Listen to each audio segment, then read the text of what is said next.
अंग्रेजी का शब्द है फाइनेंशियल इम्प्लीकेशन, कि आपकी जेब अलाउ करती है कि नहीं करती। आप लोगों को झूठी बातें कह के बहका के उन्हें करें कि सब कुछ फ्री होगा, बसें भी फ्री मिलेगी, ट्रेन भी फ्री मिलेगी, खाना भी फ्री मिलेगा, डॉक्टर के इलाज भी फ्री मिलेगा, आपका घर भी हम बढ़ा के देंगे, तो ये चलने की बातें नहीं है, ये राजनीतिक सत्ता लेने की बातें हैं।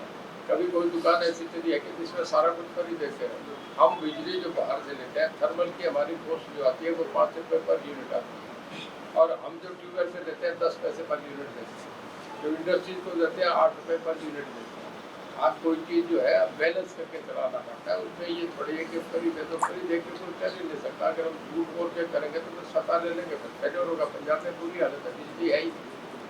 वैसे पॉलिटिकल का एक वो है कि भाई अगर कोई विपक्ष उठाता है तो उस पर जरूर जो सत्तारूढ़ पार्टी एक बात उससे मैं सारे मीडिया वालों से पूछता हूँ, आप पिछले 8 साल में हर चीज़ के रेट बढ़े हैं ना, डीजल के बढ़े हैं, कोयले के बढ़े हैं, बाजार में जो चीज़ लेने जाते हैं उसके रेट बढ़े, हर चीज़ के बढ़े हैं ना।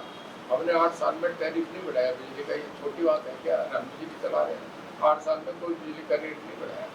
सर आपकी माने तो मतलब ऐसा पॉसिबल नहीं है, और क्या अभी सिर्फ आम आदमी पार्टी बहकाने का काम कर रही है? बिल्कुल बहकाना कि ये झूठी बातें, नकली बातें, लोगों को तालियां बजा के उन्हें वोट लेने की बात है। और ये बातें सब उन्होंने मध्य प्रदेश में भी कही, उन्होंने हिमाचल में भी कही, सब जगह अरे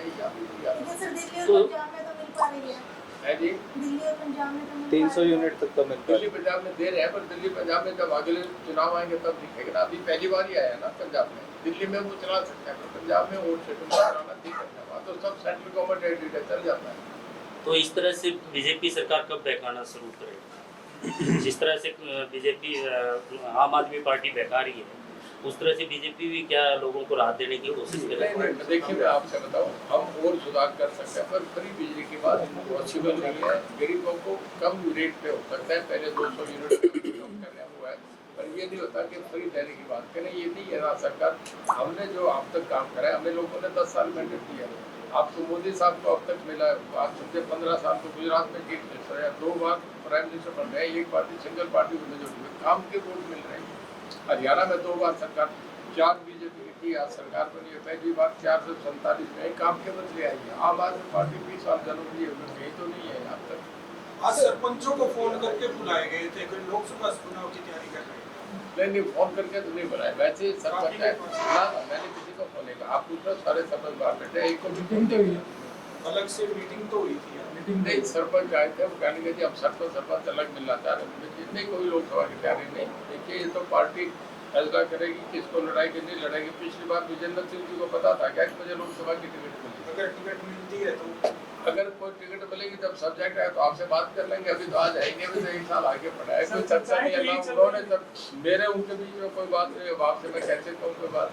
वीरेंद्र सिंह ने कैंडिडेट उतारने का फैसला किया है जी। चौधरी वीरेंद्र सिंह कह रहे हैं अपने 30 कैंडिडेट उतारेंगे, आप क्या देखते हैं, वो बीजेपी छोड़ रहे हैं? देखिए जो वीरेंद्र सिंह जी कुछ भी कह सकते हैं, हमारे बहुत अच्छे दोस्त हैं, साथी हैं, तो उनका अपनी जवान है, वो कुछ भी कहते हैं। अब मैं उनकी बात पे कमेंट नहीं करूँगा कि वो किस पार्टी से लड़ेंगे, किससे लड़ेंगे। आज तो वो बीजेपी में है, अब अपना निर्णय ले सकते हैं वो जब भी चाहे कोई आदमी। देखिए राजनीति की परिभाषा है प्रजातंत्र की, जहाँ विचारों का विरोधाभास होते हैं प्रजातंत्र कहते हैं। जो वीरेंद्र सिंह भी कांग्रेस में थे, मैं भी कांग्रेस में था, हम दोनों कांग्रेस छोड़ के बाहर आएंगे, तो उनका अपना फैसला क्या करेंगे ये तो आप उनसे पूछें, वो बताएंगे। चौधरी साहब, आप वन इलेक्शन वन नेशनल को कैसे देखते हैं आप? क्योंकि विपक्ष की जो पार्टियां हैं वो कहीं ना कहीं कह रही कि लोकतंत्र खत्म हो जाएगा, प्रजातंत्र खत्म हो जाएगा, एक देश एक चुनाव। कौन से चुनाव? एक देश एक चुनाव। एक चुनाव। देखिए ऐसा है, अभी अलग अलग अंदाज हैं, जिस आदमी की जितनी बुद्धि है वो अपने हिसाब से उस बात को एक्सप्लेन करते हैं। मैं ये समझता हूँ कि ये सारा जो है उनका ये सोच है कि एक राष्ट्रीय एकता की भावना बने, जिससे नेशनल इंटीग्रेशन है। कि कहीं कोई अलग बात करता है, कहीं भाषा का विवाद होता है, कि हर आदमी वोट डाल के एक साथ इकट्ठा करे, उसमें देश की भावना बनती पड़ती, देश की जागरूकता की पड़ती है। अगर चुनाव भी इकट्ठे हो तो बढ़िया बात है। 62 से पहले यही होते थे कि लोकसभा विधानसभा के चुनाव इकट्ठे हुए, 52 में भी हुए, 57 में भी हुए, 62 में भी हुए। कुछ लोगों के बोल नहीं पड़े, अलग अलग विधानसभाओं के चुनाव होते हैं। फिर जो सरकार चाहती है कि वहाँ खिलाफ वोट पड़ गया, तो आप देखिए ओपिनियन पोल ही आ गया। तो ये बातें इंग्लैंड अमेरिका में वहाँ भी यही है, तो एक सिस्टम अच्छा है, अगर ऐसा है तो बढ़िया बात है। विपक्षी दलों ने गठबंधन बनाए इंडिया, हरियाणा में भी रैली है, उसमें कुछ बुला रहे हैं लीडर नीतीश कुमार वगैरह, तो इसका कोई इफेक्ट देखिए, नहीं हरियाणा में? अभी जो गठबंधन बनाया अपनी अपनी पार्टी के हैं।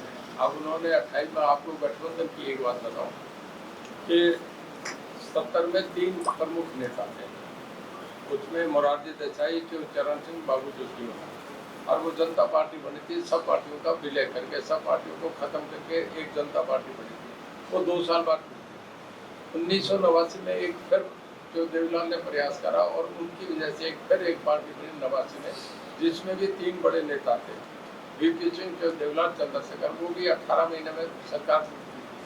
अब तो ये 40 पार्टियों का गठबंधन है, पता नहीं कौन इसमें मुख्यमंत्री कौन होगा। पहले तो वीपी सिंह का डिक्लेयर कर दिया था, उस वक्त जेपी मूवमेंट थे, तो जेपी मूवमेंट में जिसका भी जयप्रकाश सिंह विलय सिंह थी वो बन गया।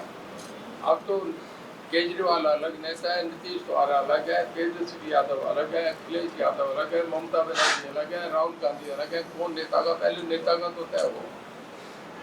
यमुनानगर थर्मल प्लांट को परमिशन नहीं मिल रही सेंट्रल गवर्नमेंट से, क्या बन पाएगा? क्या जी? यमुनानगर जो थर्मल प्लांट है तो लगना था। देखिए, हमने जो रखा है ठीक है।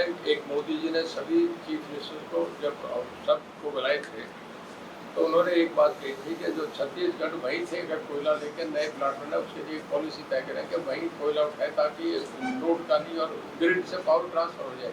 सुझाव उनका बढ़िया था। हमारा हरियाणा की सबमिशन ये थी, हमारे पावर सेक्रेटरी गए थे, जो चेयरमैन थे उसके इसके चारों कंपनी के मिस्टर दास, उन्होंने कहा था कि हरियाणा में हम नया नहीं लगा रहे। पानीपत का हमारा जो इनका एक टाइम होता है, लाइफ टाइम का 28 साल हो गए, अब ये यूनिट बनना थी। इसके बदले में हम दूसरा ये एनसीआर में आता था, कल को वो पॉल्यूशन का मामला था, तो हम इसे यमुनानगर ले जाना चाहते थे। 800 मेगावाट का सेम कोयला लेंगे, तो हमारी प्रपोजल को उन्होंने कंसिडरेशन के लिए मान दिया, रिजेक्ट नहीं करा कि इसको करेंगे। मुझे अब तक जो इनपुट मिल रहा है कि हमारा थर्मल सैंक्शन होने जा रहा है, उसी के बदले में 800 मेगावाट का नया। मंत्री जी, कल पर्यवेक्षक भेजे गए थे कांग्रेस के जिला अध्यक्ष बनाने के लिए, जिस तरह से माहौल बना उसके बारे में कुछ कहना चाहिए? देखिए, पहले तंवर साहब ने थे, वो भी अध्यक्ष बनाने की कोशिश पहले करे, संगठन तो आज तक बना नहीं पिछले 20 साल से। अब ये उदयवान जी लग रहे हैं, देखो बनेगा कि नहीं बनेगा। फिर पार्टी का संगठन बन भी जाएगा, पार्टी बनी है तो संगठन बनते रहेंगे। संगठन से कुछ नहीं होता। सवाल आता है कि लोगों का मैंडेट क्या है, लोग जब तय करेंगे। लोकसभा के चुनाव आएंगे, सामने दिख जाएगा किसको क्या मिल रहा है।